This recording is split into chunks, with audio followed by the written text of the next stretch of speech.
The forgotten signal the discovery Captain Velox of the Zephyrian scout vessel Stellar. Fang had been patrolling the outer rim of the Crimson Nebula for 3 standard cycles when his communications officer picked up something impossible. The signal was old, ancient by galactic standards, transmitting on frequencies that hadn't been used in over a century. "Captain," communications officer Thizes called out, her scaled hands dancing across the console. "I'm detecting a distress beacon. Encryption is ... strange." Velox's 4 eyes narrowed as he studied the readout. The Zephyrian Empire had ruled this sector of space for 200 years, ever since they had eliminated the last traces of human resistance during the Great Purge. Every ship, every signal, every piece of technology in this region bore the mark of Zephyrian authority. "What's the origin point?" Velox demanded, his voice carrying the natural authority of his species. "That's the problem, sir. The signal is broadcasting from coordinates that show nothing on our sensors. Empty space. But the encryption..." Isis paused, her throat sacs inflating with nervous energy. "Sir, this appears to be human in origin." The bridge fell silent. Every Zephyrian officer knew the story of humanity's extinction. The species had been declared completely eradicated 150 years ago, after their final stronghold on the mining colony of Kepler 442b had been glassed from orbit. It was taught in military academies as a textbook example of how to completely eliminate a troublesome species. "Impossible," Velox hissed. "Humans are extinct. This must be some kind of archaeological remnant, a ghost signal from an old wreck." But even as he spoke, doubt crept into his mind. The signal was too strong, too clear to be coming from debris. And there was something else, something that made his combat instincts scream warnings. The signal wasn't just transmitting randomly. It was responding to their presence, the Phantom ship 3 hours later. As the Stellar Fang approached the coordinates, reality shifted. One moment their sensors showed empty space. The next, a massive vessel materialized directly in front of them. It wasn't like any ship in the Zephyrian database, where their vessels were sleek and curved. Following the aesthetic principles of Zephyrian art, this ship was angular and brutal, painted in deep black with silver markings that seemed to absorb light itself. "Shields up!" Velox roared, but his weapons officer was already moving. "Sir, I can't get a target lock. The ship is somehow interfering with our targeting systems." The mysterious vessel hung in space like a predator studying its prey. It was roughly the same size as a Zephyrian cruiser, but something about its design spoke of purpose over beauty, function over form.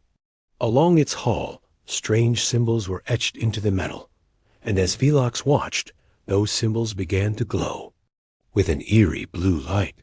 "Incoming transmission," this is announced, her voice barely above a whisper. "Put it through."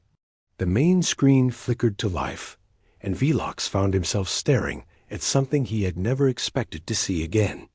A human face. The woman appeared to be in her 40s, with short-cropped dark hair and eyes that held the kind of hardness that only came from surviving the impossible. Behind her, Velox could make out what appeared to be a ship's bridge, but the technology was unlike anything in Zephyrian records. "Zephyrian vessel," the human said, her voice calm and controlled. "I am Commander Sarah Chun of the human vessel Terra's Wrath. You have entered territory under human protection." Velox's throat sacs inflated to their maximum size, a sign of extreme agitation. "Impossible. Humans are extinct. Your species was eliminated during the Great Purge." Commander Chun's expression didn't change, but something cold flickered in her eyes. "Reports of our extinction have been greatly exaggerated, Captain. We've been watching you, studying you, waiting." "Waiting for what?" Velox demanded. "For the right moment to remind the galaxy that humanity is far from dead." The hidden truth, as the two ships faced each other in the void, Chun began to speak, her words carrying the weight of 150 years of hidden history. She told Velox about the underground, networks that had spirited away millions of humans during the final days of the war, about the hidden colonies established in dead systems, in asteroid belts, in places so remote and inhospitable that no Zephyrian survey team had ever bothered to look. "You thought you had won," Chun said, her voice growing stronger. "You thought that by destroying our worlds, our fleets, our governments, you had ended us. But you made a critical mistake. You underestimated the human capacity for adaptation." Velox felt a chill run down his spine. The Zephyrian Empire's greatest strength had always been their methodical approach to conquest. They documented everything, cataloged every ship destroyed, every colony glassed, every refugee captured. The idea that an entire species could have slipped through their net was unthinkable. "Even if some humans survived," Velox said, fighting to keep his voice steady, "you're just one ship. The Empire commands thousands of vessels. You cannot challenge us." Chun smiled, and it was not a pleasant expression. "One ship? Captain, you're not thinking clearly. Did you really believe that in 150 years of hiding, we would build just one ship?" As if summoned by her words, space around the stellar fang began to shimmer. One by one, human vessels decloaked, their stealth systems disengaging to reveal a fleet of ships unlike anything the galaxy had ever seen. They were sleek and predatory, designed for one purpose: war. The new human fleet Velox's sensors went mad as they detected ship after ship materializing around them. Fighters, destroyers, cruisers, and at the center of it all, massive dreadnoughts that dwarfed even the largest Zephyrian battleships. The human fleet hadn't just survived, it had evolved. "How many?" Velox whispered to his tactical officer. 73. "Vessels, sir. And they're all using technology I've never seen before. Our sensors can barely track them." On the screen, Commander Chun continued speaking, but now her voice carried the authority of someone who held the power of life and death. "For 150 years, we've lived in the shadows, Captain. We've watched your empire grow fat and complacent.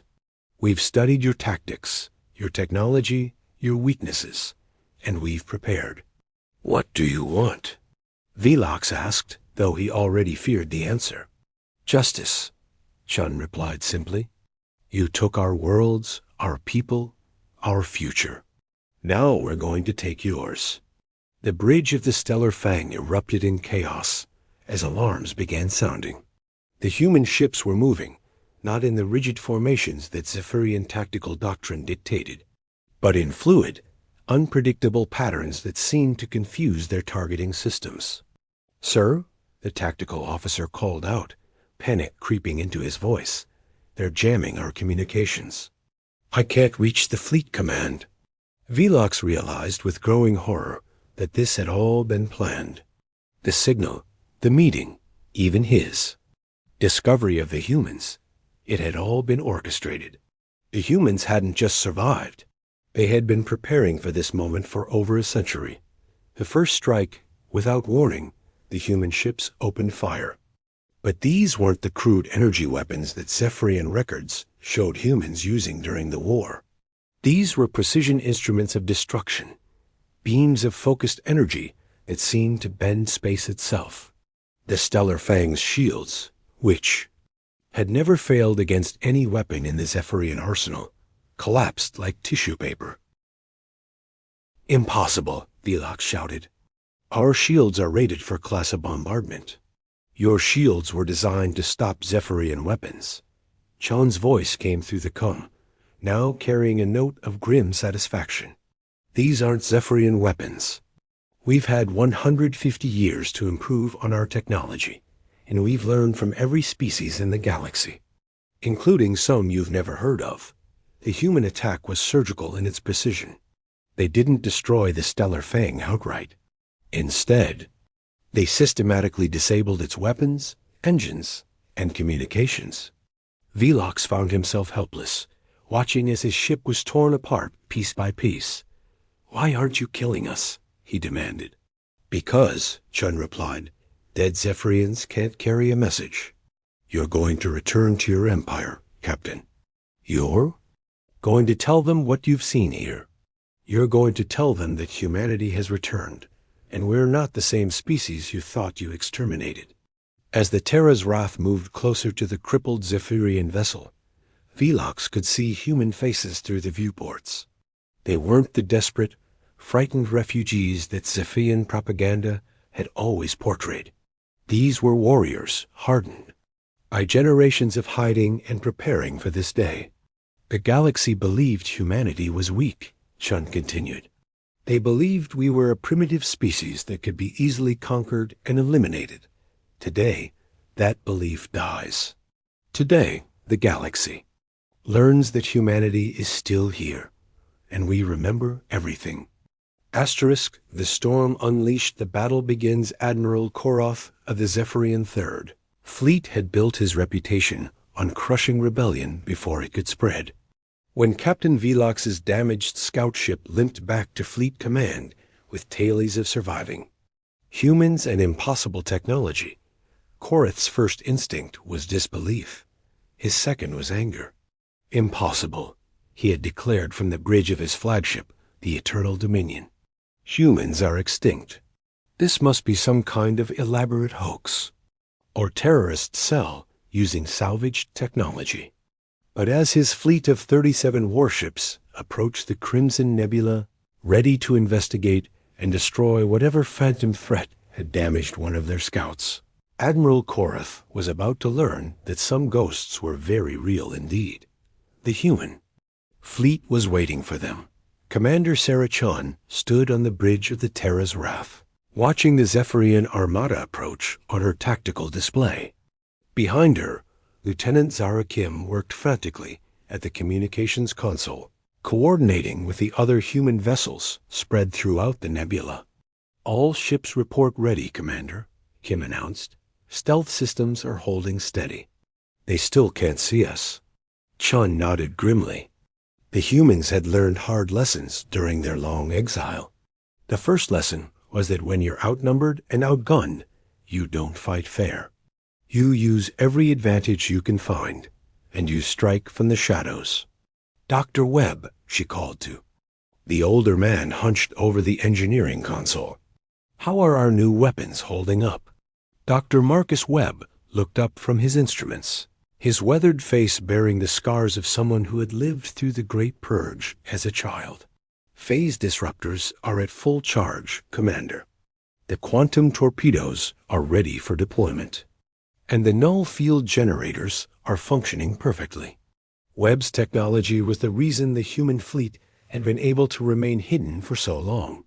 His stealth systems didn't just bend light around their ships. They created pockets of altered space-time that made the vessels effectively invisible to most sensor arrays. It was technology born from desperation and refined by decades of necessity. The past, revealed as the Zephyrian fleet moved deeper into the nebula, Chun found her thoughts drifting back to the early days of the human exodus. She had been just a child when the last human worlds fell, but she remembered the terror, the chaos, the desperate flights to hidden refuges scattered across the galaxy. Her parents had been part of the underground network that had saved millions of humans from certain death. They had established hidden colonies in asteroid belts, in the hearts of gas giants, in regions of space so hostile that no other species wanted to claim them. For 150 years, humanity had lived in the shadows, rebuilding, growing stronger, preparing for the day when they could reclaim their place in the galaxy. "Commander," Kim called out, interrupting her thoughts, "the Zephyrian fleet has reached the first marker. They're beginning their search pattern." Chun straightened, her mind focusing on the present. "All ships, this is Terra's Wrath. Begin Phase 1. Remember, we're not just fighting for ourselves today. We're fighting for every human who died in the Purge, and every human who was born in exile. Make it count. The response came back in multiple languages from crews representing dozens of hidden human colonies. Some spoke in the clipped accent of the Mars underground, others in the flowing dialect of the Europa deep settlements. But all carried the same message.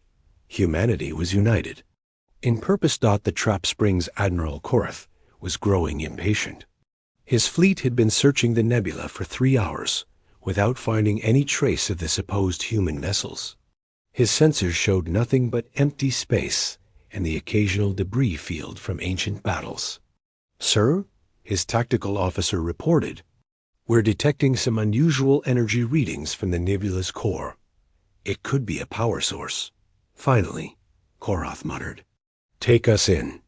If there are humans hiding in there, we'll flush them out and finish what we started 150 years ago."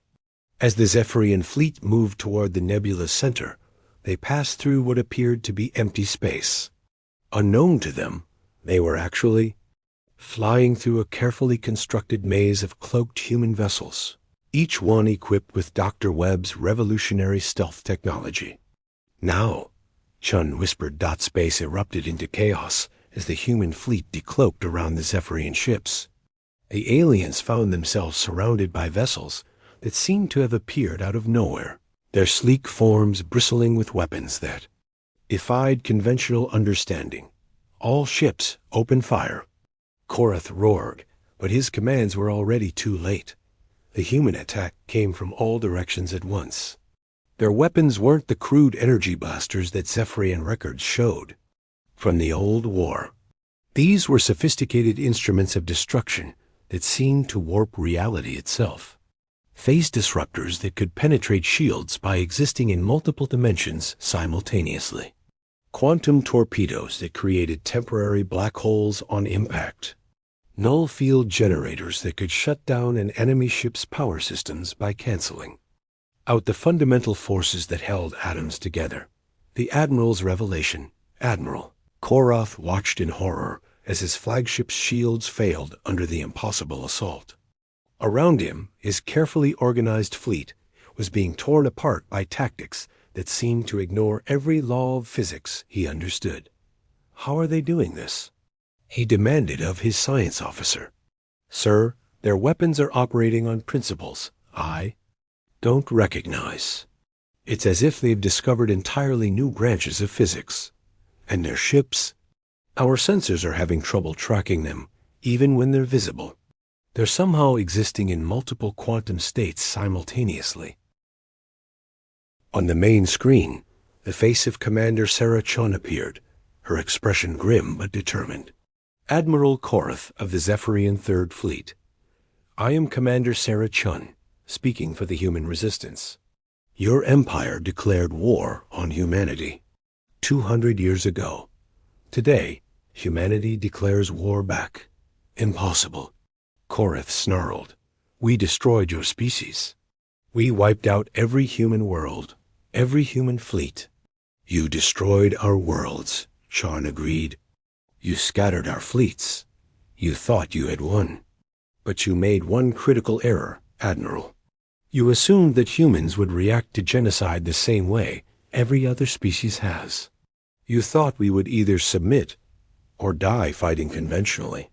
You never considered that we might disappear entirely and spend the next 150 years becoming something you couldn't imagine." Around them, the battle continued to rage, but it was clear that the Zephyrians were outmatched. Their conventional weapons and tactics were useless against an enemy that had spent generations preparing for this exact moment. The underground network, as more Zephyrian ships fell to the human assault, Chun began to reveal the scope of what her people had accomplished during their long exile. The underground network hadn't just saved millions of humans. It had connected them across the galaxy in ways the Zephyrian Empire had never suspected. "We've been watching you for 150 years, she told the Admiral. "We've seen every battle you've fought, studied every tactic you've used. We've infiltrated your government, your military, your research facilities. We know your weaknesses better than you do. Even if that's true, Korath said desperately, you're still just a few ships. The Empire has thousands of vessels. When word of this attack reaches the capital, they'll send fleets that will crush you.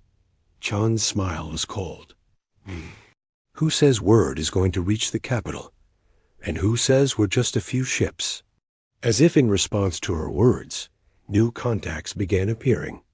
On the Zephyrian sensors, human fleets were decloaking throughout the sector, emerging from hiding places that had been carefully prepared over the course of decades.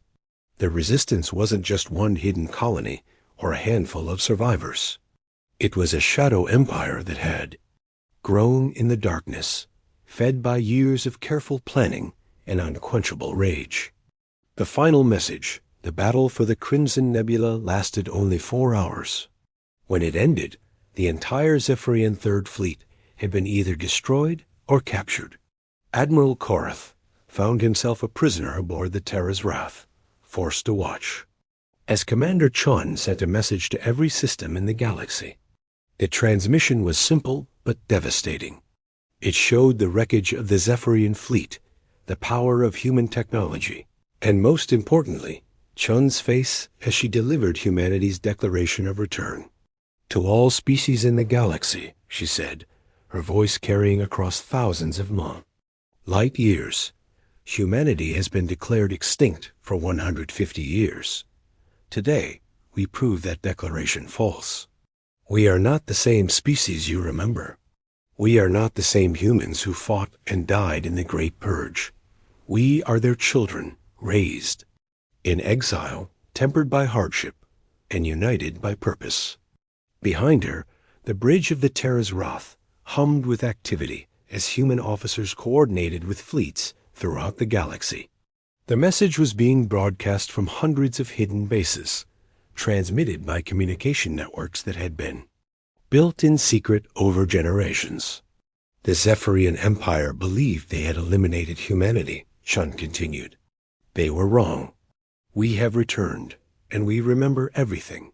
Every world you burned, every life you took, every child you orphaned. We remember, and we have prepared. The transmission ended with a simple statement that would echo across the galaxy for generations to come. Humanity is back. We are no longer your victims. Today, we become your reckoning. Admiral Korath, watching from his cell, realized that the galaxy had just changed forever. The humans hadn't just survived extinction. They had evolved beyond it. And now they were coming home. As the Terra's Wrath and its fleet disappeared back into the shadows, leaving only wreckage and a message that would shake the foundations of galactic civilization, one thing became clear. The age of human subjugation was over. The age of human resurgence had begun. The galaxy would never be the same.